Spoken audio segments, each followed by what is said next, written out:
বড় ভাই, কথা ঠিক না বেঠি? নামাজ নাই আবু জাহেলের তরিকতে, শয়তানের তরিকতে, আর কোরআন হাজির আহলে সুন্নাত ওয়াল জামাতের তরিকতে নামাজ আছে কি আছে না? আছে। খাজা তো বলতেন যারা নামাজ পড়ে না তারা আমার মুরিদ না। আমি জাকের ভাইদের পাই ধরে বলতেছি, দাওয়াত না দিলে আমার আফসোস নাই, আমি খাজার কথা কইয়াই যাবো।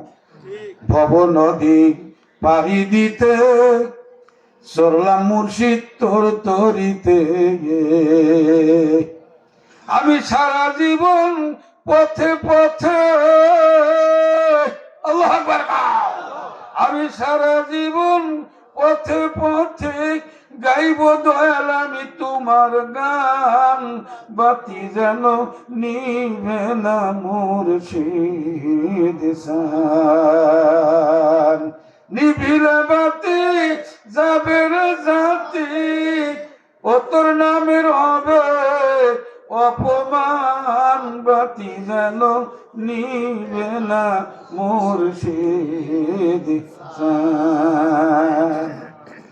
কালবের এখানে আঙ্গুল সে কইছে বাবা